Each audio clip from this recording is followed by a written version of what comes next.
ఇక ఆంధ్రప్రదేశ్లో ఎన్నికల వేళ రోజుకో సమ్మె కొనసాగుతూనే ఉంది. తాజాగా హౌస్ కీపింగ్ ఉద్యోగులు సమ్మెబాట పట్టారు. ముఖ్యమంత్రి జగన్మోహన్ రెడ్డి అధికారంలోకి వచ్చాక తమకు జీతాలు పెంచుతామని చెప్పారని, ఆ సంగతి ఇప్పుడు మరిచారని హౌస్ కీపింగ్ వర్కర్స్ ఆరోపిస్తున్నారు. తమను ఆప్కాస్లో చేర్చినా ఫలితం కనిపించడం లేదని, ఇప్పటికీ జీతాల కోసం 20వ తారీఖు వరకు వేచి చూడాల్సి వస్తుందని విమర్శిస్తున్నారు. పీఎఫ్ అకౌంట్లో సొమ్ములు కూడా సరిగా జమ చేయడం లేదంటూ కూడా వాపోతున్నారు. తమ డిమాండ్లు మాటెత్తితే ఉద్యోగాల నుంచి తొలగిస్తామని బెదిరిస్తున్నారని ఆరోపిస్తున్నారు. తమ డిమాండ్లు తక్షణమే నెరవేర్చాలంటూ కార్మికులు ఏపీ సచివాలయం ప్రధాన ద్వారం వద్ద ఆందోళన చేపట్టారు.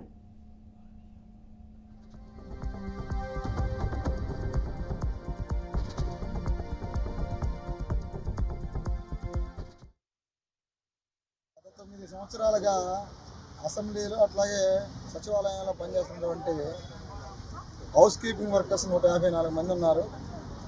గతంలో ఈ సంఖ్య ఎక్కువగా ఉండేది. అప్పటికి ఒక 24 మందిని తీసేయడం జరిగింది. 24 మంది శ్రమను కూడా వీళ్ళ చేత చూపడం జరుగుతూ ఉంది. ఇవి కాకుండా అసెంబ్లీ జరిగే టైంలో ఇంకా అదనంగా వర్కర్లను పిలిపించి పని చేయించే పరిస్థితి ఉంది. ప్రస్తుతం ఉన్న పరిస్థితుల్లో అసెంబ్లీ జరిగే పరిస్థితిలో కూడా అదనంగా వర్కర్లు తీసుకొచ్చి పని చేయించే పరిస్థితి లేదు. వీళ్ళ చేతే ఎటు చేకరి చేపిస్తూ ఉన్నారు. ఉదయం పూట 4 గంటలకి లేదా 5 గంటలకి రమ్మని చెప్పేసి సాయంత్రం పూట 6-7 గంటలకు చేసిన పని కూడా ఉంది. ఆ విధంగా పని చేపిస్తూ ఉన్నారు. ఎక్స్ట్రా కూడా డబ్బులు ఇచ్చే పరిస్థితి లేదు. అట్లాగే వీళ్ళు ఎక్కడికంటే అక్కడికి పనులు తీసుకెళ్లే పరిస్థితి ఉంది.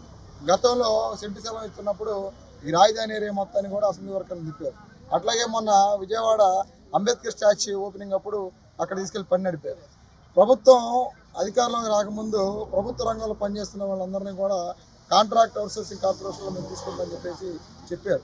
4.5 సంవత్సరాలు గడుస్తూ ఉంది.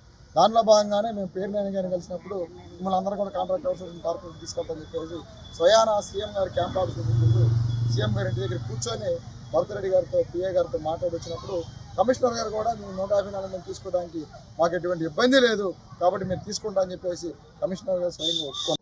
ఎందుకంటే 13 జిల్లాలకు ఇది సెక్రటరీ అని పేరు పెట్టుకుని 13 జిల్లాల నుంచి ఇక్కడ పని చేసుకోవడానికి జనం వస్తున్నారు. ఇక్కడ మామూలుగా ప్రతి ఒక్కరు న్యాయం కోసం వస్తున్నారు. కానీ మేము ఇక్కడ పని చేసే మాకైతే ఎలాంటి న్యాయం లేదు. ఎందు నిమిత్తమో మాకు తెలీదు. మేము మరి 9 సంవత్సరాల నుంచి పని చేస్తున్నాము.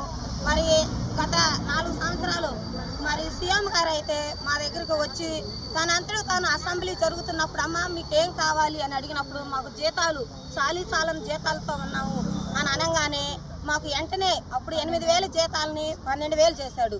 12,000 శాలరీ మా చేతికి వస్తుంది. ఆ రోజు నుంచి ఈ రోజు వరకు మేము కోరుకుంటుంది ఏంటంటే ఒకటి కోరుకుంటున్నాము, మమ్మల్ని ఎక్కడి నుంచి వచ్చినా ఎవరు మాట్లాడినా ఏమన్నారంటే ఏ కాంట్రాక్ట్ వచ్చినా వీళ్ళు కాంట్రాక్ట్ వాళ్ళు వీళ్ళు కూలీలు, కాంట్రాక్ట్ కూడా కాదు వీళ్ళు కూలీలు, వీళ్ళకి పని భద్రత లేదు. వచ్చిన వాళ్ళ ఇవాళ 20 మంది తీసేస్తాం, 30 మందిని తీసేస్తాం, ఇలాగా వచ్చిన కాంట్రాక్టర్లో మమ్మల్ని అలా బెదిరిస్తున్నారు. బెదిరించినప్పుడు మేము ఒకటే